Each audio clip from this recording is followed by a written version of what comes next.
Hello children, good morning. So let's start your more about paint. ठीक है, तो यहाँ पे आपको ऑप्शन दिख रहे हैं बहुत सारे. सिलेक्ट, देखो सिलेक्ट में सबसे पहले आपको दिख रहा है रेक्टेंगुलर वाला. तो यहाँ पे अगर हम ये सिलेक्ट करते हैं, ठीक है, अगर ये सिलेक्ट करते हैं तो हम पर्टिकुलर रेक्टेंगुलर जो वाला हमने सिलेक्ट किया है उसको हम उठा के कहीं पे भी मूव कर सकते हैं. ठीक है, तो सिलेक्ट ऑप्शन से हम ये सारी चीजें कर सकते हैं. आपको सिलेक्ट ऑप्शन के अंदर देखो क्या क्या दिख रहा है. Free form selection. ठीक है, फ्री फॉर्म सिलेक्शन की हेल्प से हम लोग क्या कर सकते हैं, देखो रेंडमली किसी भी चीज पे हम मार्क करके इसको सिलेक्ट करने के बाद हम इसको यहाँ से मूव कर सकते हैं कहीं पे भी. ठीक है, दिख रहा है आपको, इसको हम इस टाइप से मूव कर सकते हैं. ये सारी चीजें आपके सिलेक्ट में प्रेजेंट होती है. ओके, उसके बाद अगेन हम लोग सिलेक्ट में जाएंगे. ठीक है, सिलेक्ट में अभी हमने ये पर्टिकुलर एरिया सिलेक्ट करा था. अब जैसे मैंने ये वाला एरिया सिलेक्ट किया, ठीक है, तो ये वाला एरिया मैं उसको कट कर पाऊंगी. उसके बाद होता है देखो डिलीट. यहाँ से हम इसको डिलीट भी कर सकते हैं. मैंने उस एरिया को सिलेक्ट करके कर दिया, डिलीट कर दिया, तो यहाँ से मेरा जो एरिया है वो वाला यहाँ से क्या हो गया, डिलीट हो गया. ठीक है, अब सिलेक्ट ऑल है. सिलेक्ट ऑल मतलब ये वाला पूरा पार्ट. ठीक है, ये वाला पूरा पार्ट उठा के मैं मूव कर सकती हूँ. देखो आपको दिख रहा है सिलेक्ट ऑल मतलब पूरा विथ बैकग्राउंड. ठीक है,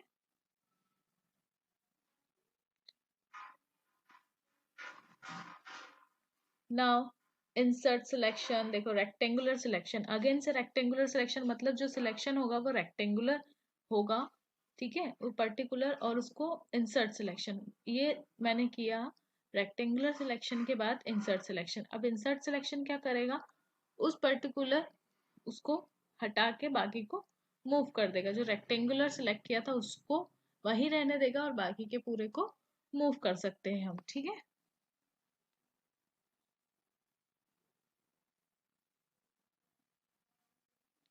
बहुत सारे ऑप्शंस आपके प्रेजेंट होते हैं सिलेक्ट में. Selecting and editing objects. Objects मतलब ये जो हमारी इमेज है हम इसको चेंज कर सकते हैं. जैसे क्लिपबोर्ड होता है, कॉपी कट कॉपी पेस्ट वाले ऑप्शन होते हैं इसके अंदर. ठीक है, तो ये सारे ऑप्शंस को भी हम यहाँ से देख सकते हैं. जैसे मैंने यहाँ से ये सिलेक्ट किया, ठीक है, ये इतना इतना सिलेक्ट किया. उसके बाद मैं चाहती हूँ इसको यहाँ से कट करना चाहती हूँ. ठीक है, कट कर दिया तो ये पार्ट कट हो गया. ठीक है, अब मैं चाहती हूँ कि कट मतलब जो आप कट करते हैं उसको आप कहीं और जाके पेस्ट करेंगे तो वो क्या हो जाता है, पेस्ट हो जाता है. यहाँ पे ये क्या हो गया, कट हो गया ये पर्टिकुलर ऑप्शन. ठीक है, फिर मैं सिलेक्ट में गई, फिर मैंने रेक्टेंगुलर सिलेक्शन किया. उसके बाद फिर से मैंने कुछ सिलेक्ट कर लिया. ठीक है, अब मैं इस पार्ट को चाहती हूँ कि यहाँ से ये क्या हो जाए, कॉपी हो जाए. ठीक है, मैंने इसको यहाँ से कॉपी कर दिया और फिर मैंने इसको क्या करा, इतना पार्ट कॉपी करने के बाद पेस्ट कर दिया. ठीक है, तो ये देखो अलग से मुझे पेस्ट ऑप्शन के बाद जितना मैंने सिलेक्ट किया था उतना ऑप्शन मेरे को पेस्ट में पेस्ट करने के बाद यहाँ पर दिख रहा है. ठीक है, तो उतना पार्ट मेरा अलग से यहाँ पे टॉप साइड में शो हो रहा है.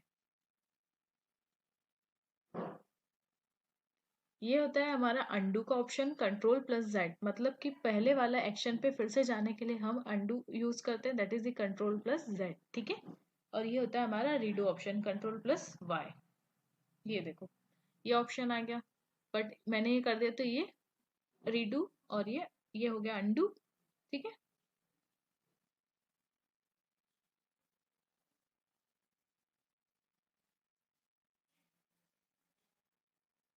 बहुत सारे ऑप्शंस होते हैं इसमें. पेस्ट पे गए, कंट्रोल प्लस वी की हेल्प से भी आप पेस्ट कर सकते हो. अगर आपको शॉर्टकट से करना है तो आप कंट्रोल प्लस वी दबाएंगे तो आपका पेस्ट हो जाएगा. ठीक है,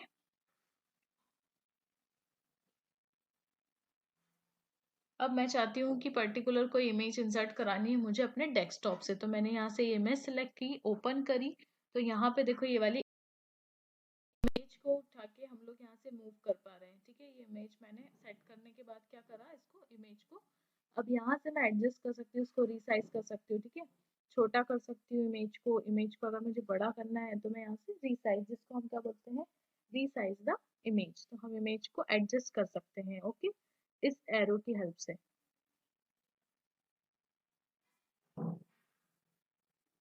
अब रोटेट ऑप्शन होता है. ठीक है, रिसाइज ऊपर आपको ऑप्शन दिख रहा है बट आप उधर से भी कर सकते हैं. बट अगर if you want to rotate the image left right top down तो आप वो भी कर सकते हैं. जैसे मैंने ये वाली इमेज सेलेक्ट करी, ठीक है, ये मैं माउस की हेल्प से इसको इमेज को मैंने सिलेक्ट किया, ठीक है, जो हमारी बनी हुई थी। उसके बाद मैं चाहती हूँ इस इमेज को रोटेट करना, ठीक है, रोटेट और फ्लिप। तो ये देखो राइट लेफ्ट 100 डिग्री वर्टिकुलर हॉरिजेंटल, ऐसे देखो ये इमेज को मैं रोटेट भी कर सकती हूँ। देखो मैंने इसको रोटेट करी, राइट में रोटेट करी तो ऐसी हो गई, लेफ्ट 100 डिग्री पूरा डाउन हो गया। इस टाइप से हम यहाँ से इमेज भी रोटेट कर सकते हैं, इसको बोलते हैं रोटेटिंग द इमेज। उसके बाद फ्लिप हॉरिजेंटल, फ्लिप वर्टिकल, ये सारी चीजें इसमें पॉसिबल है।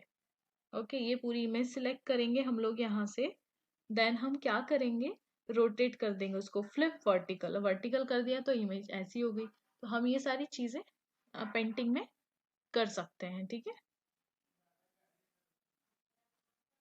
Flip horizontal, flip vertical, so rotate button is used to rotate the whole picture or selected part of it. Okay, अब रीसाइज इमेज, अभी हमने उस इमेज को किया था रीसाइज, वैसे हम इमेज को रीसाइज भी कर सकते हैं अगर इफ यू वांट। यहाँ से हम इसका, यहाँ से हम लोग क्या डाल सकते हैं, हॉरिजेंटल कितना रखना है, वर्टिकल कितना रखना है, कितने पिक्सल्स में रखना है, ये सारी चीजें हम डाल सकते हैं। मेंटेन आस्पेक्ट रेशियो, ठीक है, मतलब कितना बड़ा रखना है, कितना छोटा रखना है, ये सारी चीजें हम यहाँ से मेंशन कर सकते हैं।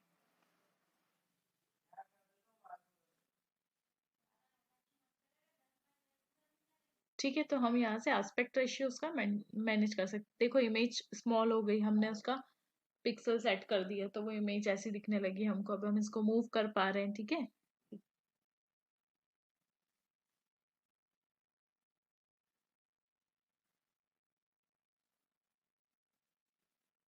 तो ये सारे ऑप्शंस होते हैं इसके अंदर। फिर से मैं रिसाइज में गई, फिर मैं इमेज को एडजस्ट करने की कोशिश करती हूँ। देखो दिख रहा है आपको स्क्यू डिग्रीज, ये किसके लिए होता है, ठीक है।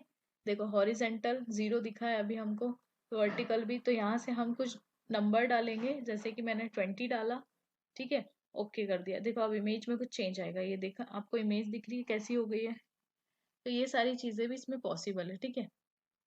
फिर से मैं रिसाइज में गई, फिर मैंने इधर, अब देखते हैं वर्टिकल करके देखते हैं। मैंने वर्टिकल में 40 डाल दिया, ओके करा, ठीक है। अब इमेज देखो कैसी दिखेगी आपको, ये। तो ये सारी चीजें इसके अंदर पॉसिबल होती है पेंटिंग के अंदर, इट्स वेरी इंटरेस्टिंग। फिर से मैं रोटेट में गई, मुझे कुछ और भी ऑप्शंस चाहिए, तो हम बहुत सारे ऑप्शंस आते हैं, rotate left right up down horizontal vertical, all this things we can do. अब फिर से हम फाइल में जाते हैं, देखिए। अब फाइल में, अब देखो सेट एज बैकग्राउंड, हम इसको बैकग्राउंड में भी सेट कर सकते हैं अगर हम चाहते हैं, ठीक है। तो सेंटर चाहिए आपको, फिल चाहिए, कैसा चाहिए, तो ये सारी चीजें इसमें हम कर सकते हैं, बैकग्राउंड इमेज अगर सेट करनी है, ठीक है।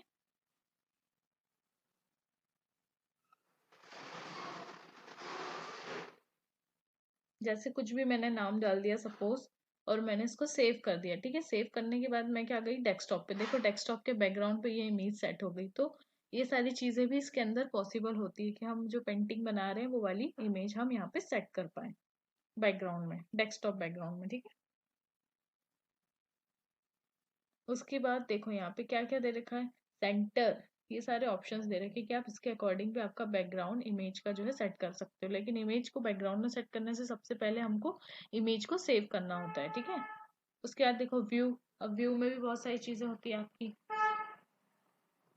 फुल स्क्रीन, देखो ये फुल स्क्रीन में दिखने लगा, तो ये सारी आपकी चीजें पॉसिबल होती है।